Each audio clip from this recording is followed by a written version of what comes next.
At this point in life, if you got a woman sitting back and she's okay with you doing 100%,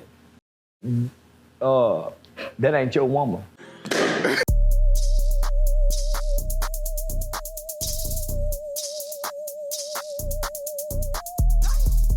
You're not, homie, because we supposed to work together. Not gonna lie, hearing you talk, you're a little sassy, so I do have questions before we proceed. If I'm paying everything, because you can't pay everything and save. What's your approximate salary? So if I'm paying it all, you don't never pay nothing? Well, I prefer a provider type. You don't never offer to say, okay, this month I get rent, baby? And I've been paying it all? Absolutely not. They don't. And I came in now. If that's the case, might well buy him a hoe. I mean, it make a lot of sense. You know, a lot of these passport bros and everything, they blowing up because they going overseas, because your money goes further. One, they taking their money, but it is expensive. I mean, for you to fly somewhere, that costs money. For you to get a hotel or Airbnb or whatever you're gonna do, that costs money. For you to eat and everything the whole time you're there, that costs money. Plus, for you to pay for these funerals, that all costs money. So, you know, whatever money you paying there, you know, you could be investing as well. But I mean, you are investing. You're investing in yourself and having a good time. Yo, damn. So you know, I mean, I'm not a passport bro or anything like that. I do have my passport. I have been overseas, not for that reason or anything like that. What? I just, you know, I like to take photos and do my thing and everything. You know, I've been out of the country with my old lady too, so. Bro, what are you talking about, man? You know, there's that, but to have a woman that is behind you or with you that you are paying everything for. Bro, I'm out, man. That nigga's tripping. Yeah. But, you know. It's 50-50 in the relationship. 50-50 spending, 50-50 taking care of all responsibilities, 50-50 taking care of the kids. Why is this 50-50 thing been so prominent, and why does it not work? Is big because of movements now and the want for people to be equal, in my opinion. But at the same time, it doesn't really work. You know, where men are meant to provide structure, I guess, you know, for lack of a better term, whereas women are there to nurture and care for. So when it comes to a home, you know, a man buys the house, a woman makes it a home. You know, that's where sayings like that come into play because, again, we are more rigid. A woman is a carer and a nurturer. So by nature, she's going to take on a lot more of the emotional toll or the metaphysical toll of things that happen in the house, where men handle the more superficial or actual things, you know, bringing home the bacon so the woman can cook it. Argue 90% of the time, it's the woman doing more than the guy. Because think about this.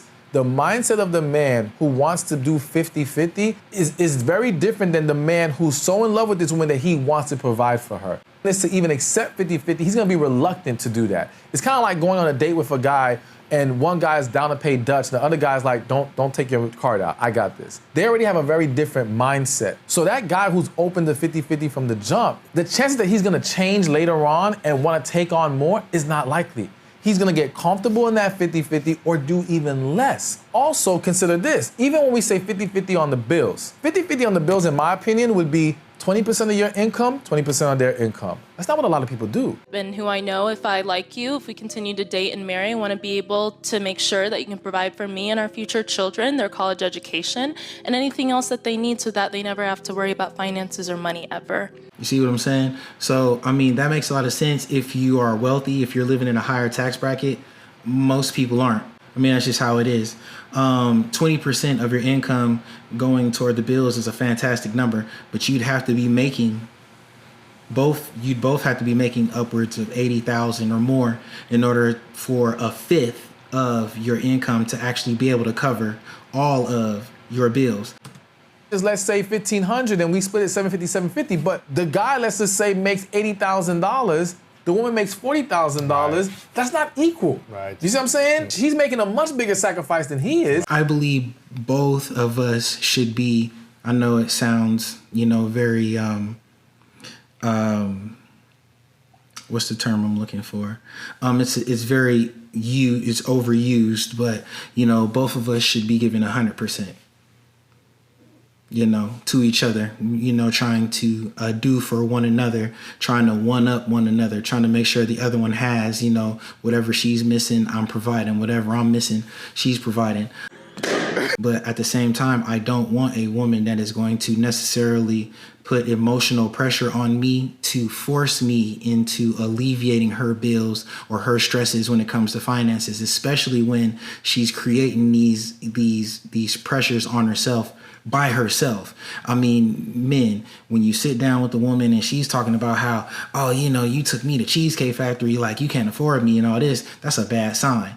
You know what I mean? Because we're supposed to be going out to eat. It's not supposed to be about where we're going to eat. It's supposed to be about getting to know each other.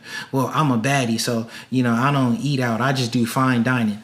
There is no way in the world you've grown up eating fine dining the whole time, ladies. You're lying. Stop lying.